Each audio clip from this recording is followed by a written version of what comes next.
Welcome to Kwentong Barbero, Chismis o Totoo, ang show kung saan ang mga kwento ng kasaysayan, krimen, pamahiin at chismis na madalas sabihin nga kwentong barbero ay ating pagkukwentuhan.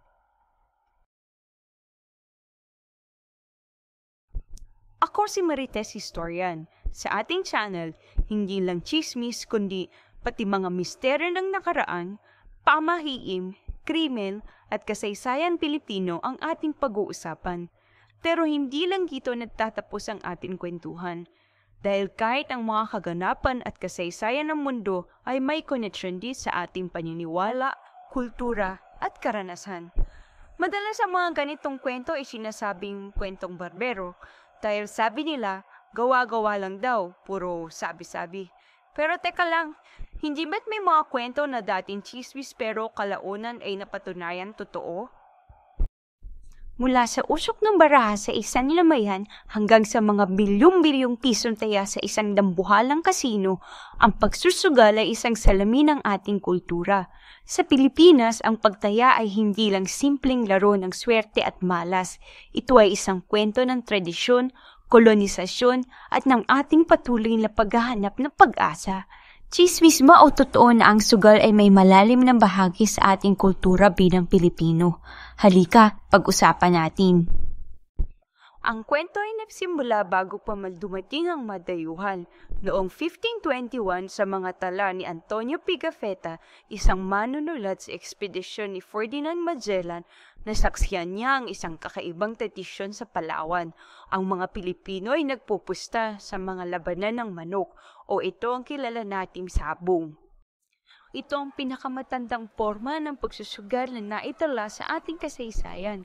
Pero ang sabong noon ay iba sa nakikita natin ngayon. Hindi lang ito basta laro, isa itong seremonya. Ang manok ay itinuturi na simbolo ng lakas at ang laban ay isang pagsubok ng katapangan.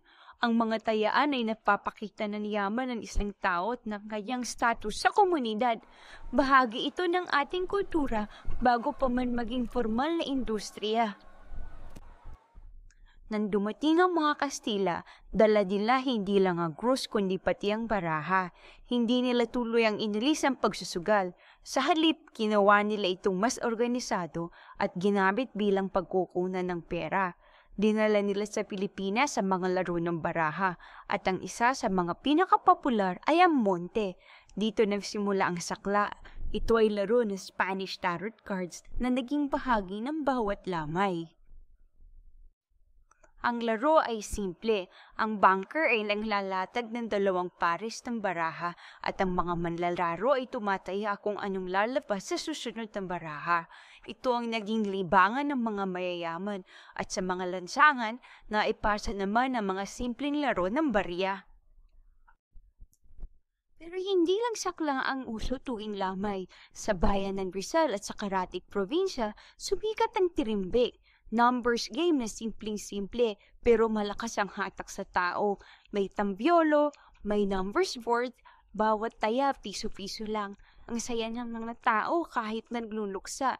May sandaling ngiti at pag-asa kasi alam nila na yung kita tulong din sa naulila. Pagdating naman sa baraha, paborito ng masang pusoy dos. Galing China, naging pambansang laro natin yan lalo na tuwing may handaan, inuman o simpleng tambay sa kanto. Ang bilis ng laro, ang saya ng asaran, pero syempre, laging may pustahan kahit 20-20 lang.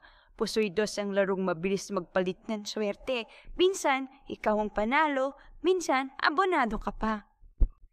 Pagkatapos ng pananakop ng mga Espanyol, dumating ang mga Amerikano. Sa una, sinubukan nilang ipagbawal ang lahat ng uri ng sugal. Ngunit tulad ng mga Kastila, napagtanto nilang hindi ito magiging matagumpay. Ang tongits ay mula raw sa American card game na tong, pero mas pinapinoy. Tatlo lang ang pwedeng maglaro pero todo ang excitement. Ang daming natutong magtongits sa tabi-tabi ng sari-sari store, tricycle terminal, o kahit sa loob ng bahay tuwing fiesta. Dito lumalabas ang diskarte. Hindi lang puro swerte, kailangan ng galing at matinding pagbasa sa galaw ng kalaban.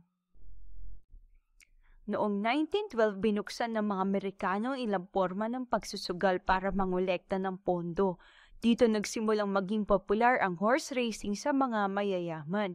Dito rin itinatag ang Manila Jockey Club at dito rin nagsimula ang Philippine Charity Sweepstakes Office noong 1930s na ang pangunahing misyon ay mangolekta ng pondo para sa mga charitable projects, isang misyon na hanggang ngayon ay ginagampan ng Manila.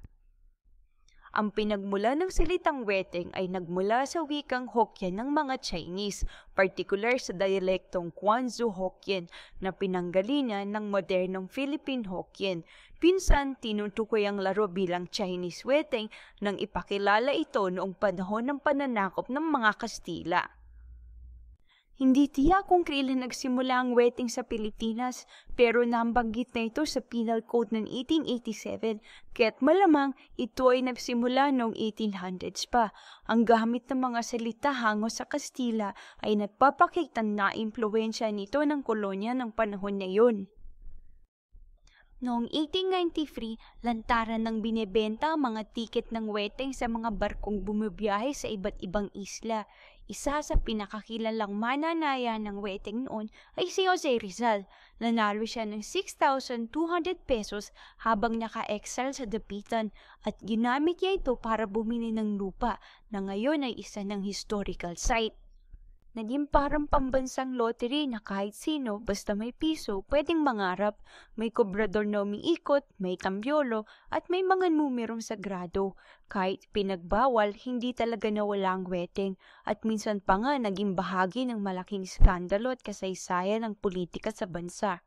Kahit illegal, ito ay isang malaking bahagi ng informal na ekonomiya ng bansa. Ayon sa datos noong 2019, ang weteng ay kumita ng halos $1.4 billion taon-taon at tinatayang may 400,000 na tao ang napumpuhay sa industriyang ito. Ang pinakamalaking industriya pa rin ay ang sabong, na pagtanto ng mga Kastilang potensyal nito, kaya ginawa nila itong legal at kinokolektahan ng buwis. Mula noon, ang mga sabungan ay naging opisyal na pasilidad ng gobyerno at noong 1854, ang isang cockpit lang sa Tondo ay kumikita na hanggang 80,000 Mexican silver dollars para sa gobyerno. Ipinapakita nito kung gaano kalaki ang naging impluwensya ng sabong sa ekonomiya ng kolonya.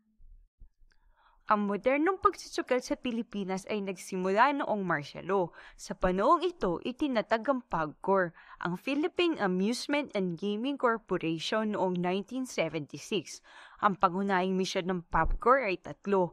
Una, upang i-regulate ang mga sugalan. Pangalawa, upang makalikom ng pondo para sa gobyerno. At pangatlo, upang isulong ang turismo. Nagsimula sila sa isang floating casino sa Manila Bay at ngayon sila ang namamahala sa napakaraming casino sa buong bansa. Ngayong 21st century, nagbago ang mukha ng sugal. Lumipat ito sa online na mundo. Sumikat ang Philippine Offshore Gaming Operators or POGO na nag-aalok ng online na sugal para sa mga manlalaro sa ibang bansa. Ngunit ito ay nagdulot ng mga kontrobersya at problema kaya't ipinagbawal na rin ang mga illegal na POGO. Gayon din ang isabong na sumikat noong pandemya. Ang mabilis na pagdami ng mga bettors at mga social issues na kaakibat nito ay nagresulta rin ng pagbabawal sa platform. Mula sa simpleng tayaan sa mga manok hanggang sa komplikadong laro sa mga kasino, ang pagsusugal ay isang salamin ng ating paglalakbay bilang isang bansa. Kaya ang verdict, kung may malalim na pinag-uugatan ng pagsusugal sa mga Pilipino, ito ay totoo. Ang sugal ay tunay na bahagi na ng Pinoy, pero ang tunay na panalo ay ang may disiplina. Ito ay kwento ng ating pagiging mapamaraan, ng ating kahandaang sumugal para sa isang mas magandang kapalaran, at ng ating matibay na pananampalataya sa swerte. Ngunit sa huli, ang mahalaga ay hindi kung saan o paano tayo tumaya, kundi kung paano natin ginamit ang ating mga taya sa laruman o sa buhay.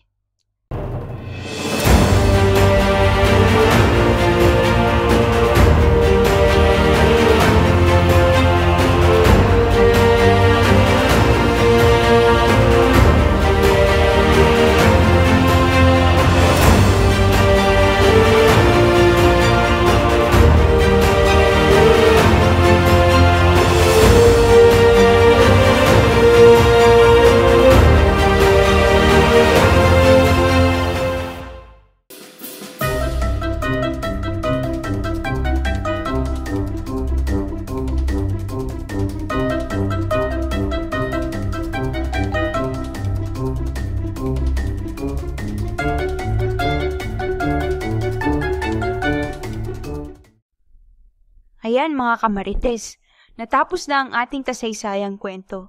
Sa channel na ito, pag-uusapan natin hindi lang ang mga sikat na bayani, kundi pati ang mga misteryo ng krimen, kababalaghan, pamahiin, at syempre ang mga tinatawag nating kwentong barbero. Kung may gusto kayong ipaimbestigang kwento, comment lang. Huwag kalimutang mag-like, share at subscribe. Ako si Marites Historian at ito ang Kwentong Barbero, Chismis o Totoo.